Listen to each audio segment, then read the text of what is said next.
A few days ago, XAI open-sourced its Grok 2.5 model. Its weights are now available in Hugging Face. In this video, we will look at the architecture of the model and discuss how it works. Before we dive into the architecture, it might be helpful to go over some terminologies we will come across in this video. A token is just a small chunk of text, often a word piece. An embedding turns that token into a long vector of numbers so the network can use it.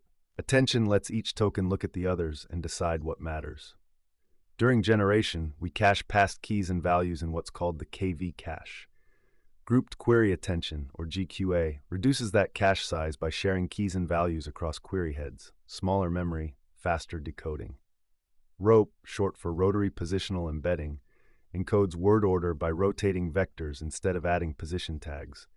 Residual connections add a layer's output back to its input, keeping information flowing.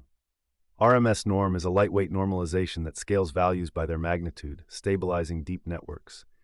Every block has a feed-forward network, often with SwiGLU, a gated activation that lets useful signals through more easily than noise.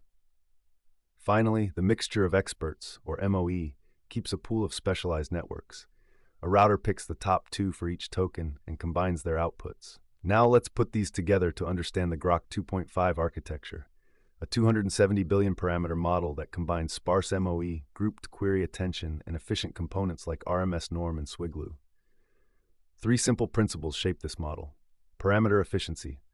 Sparse MOE means only about 23% of parameters activate per token. Inference efficiency. GQA reduces cache size and memory traffic for faster, longer decoding. Component quality. Stable, lightweight pieces like RMS Norm and SwiGLU improve training and accuracy without extra cost. Here's the full stack. Tokens enter as embeddings, 8,192 dimensions wide. They flow into a tower of 64 transformer blocks. At the very top, a final normalization and linear layer map to 131,000 vocabulary scores, and softmax produces the next token probabilities. Inside a single block, the rhythm repeats. We start with RMS Norm, then run grouped query attention with ROPE to capture context efficiently. The output is added back through a residual path. Next comes another RMS Norm and the feed-forward stage. Two paths in parallel. One is dense SwiGLU, always active.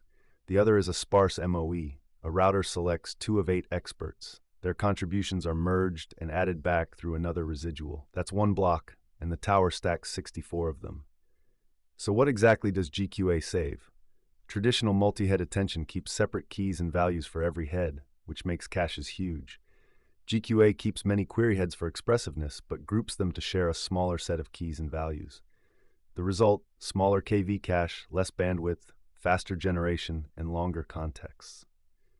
ROPE doesn't paste position numbers onto vectors. Instead, it rotates query and key vectors depending on their position in the sequence.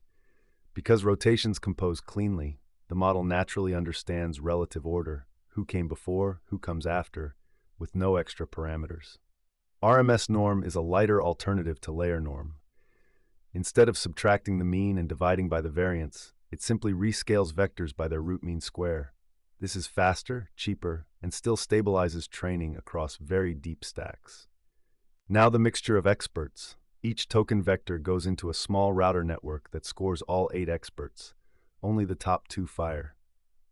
For example, Expert 3 with weight 0.7 and Expert 7 with weight 0.3. Their outputs are combined, and the rest stay idle. This way, the model has the capacity of a huge network, but only pays compute for the experts actually used. Let's trace a real token, the word architecture, from the sentence "Analyze the Grok 2.5 architecture." First, it's embedded into 8,192 dimensions.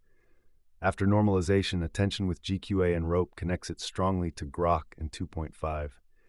Then the router picks 2 experts, blends their SwiGLU outputs, and adds them back. Finally, at the top of the stack, the linear layer projects to the vocabulary, and softmax gives probabilities for the next token. Altogether, Grok 2.5 has 270 billion parameters. But thanks to sparse MOE, only about 62 billion are active for any given token, roughly 23%. About 22B come from the dense parts, 40B from the active experts, and the rest remain idle. That's how you get massive capacity without paying the full compute cost. Why does this matter for deployment? Memory bandwidth decides decoding speed. GQA shrinks the KV cache so you can serve longer contexts. Sparse MOE gives you scale without exploding compute. And simple, robust components like RMS Norm and SwiGLU make training and serving more reliable.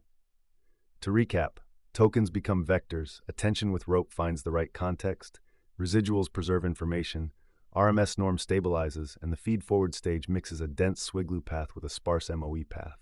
Across 64 blocks, this builds powerful representations. In the end, 270 billion total parameters, but only about 62 billion active per token, with GQA trimming memory even further. That's how Grok 2.5 balances scale and efficiency.